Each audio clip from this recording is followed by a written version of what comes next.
If you were to choose one book and say இது எல்லாரும் படிக்கணும் ஏன் அப்படின்னா எந்த மாறிட்டே இருக்கு. இப்போ கடைசியா ஒரு 2-3 வருஷத்துல படிச்சுன்னா அந்த மனித குலம் ஒரு நம்பிக்கை ஊட்டும் வரலாறு. It's from a touch writer. Human kind, அது ஒரு இங்கிலீஷ்ல ஒரு வேர்டு இருக்கும், ரொம்ப வெரி பாசிட்டிவ் புக். ஸோ அது வந்து ஐ திங்க் மனுஷன் நல்லவனாக தான் இருக்க முடியும் அப்படிங்கிறத விஞ்ஞானபூர்வமாக நிறுவுற ஒரு புத்தகம், சும்மா சொல்ல. Okay, it will prove you logically humans can be bad.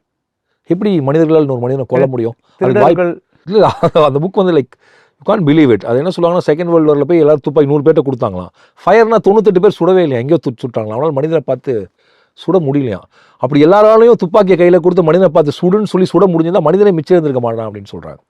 So இப்போ இயல்பில் மற்ற மிருகங்களுக்கும் மனிதருக்கு என்ன வித்தியாசம் அவங்க சொல்கிறாங்கன்னா, மனிதனால் வந்து இன்னொரு தீங்கு விளைவிக்க முடியாது மற்றொரு மனிதனை.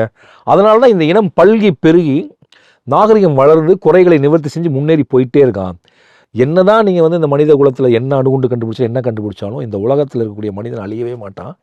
ஏன்னா அவன் சக மனிதனை நேசிக்கிறான் அப்படிங்கிற புஸ்தகம் தான் சார். அந்த ரொம்ப நல்ல இல்லை, அது ரொம்ப, அது என்னென்னா வெரி பாசிட்டிவ். இல்லை, அது உண்மையாகவும் இருக்குது. அவர் அதில் நிறைய டாக்குமெண்ட்ரிஸ் அது ஏன் அப்படி சொல்கிறாருங்கிறத ப்ரூவ் பண்ணியிருக்காரு, அப்படியே நிறுவுறார். அப்படியே நம்ம இந்த இவர் எழுதியிருக்காருல அன்ஸ்டாப்பபிள்ஸ், அவர் பேர் என்ன, யூவல், நம்ம ஜூ ரைட்டர்ஸ், ஒரு anthropologist.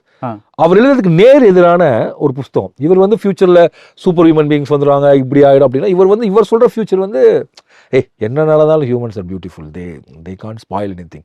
MCR Pure Cotton Club, formals and casual shirts.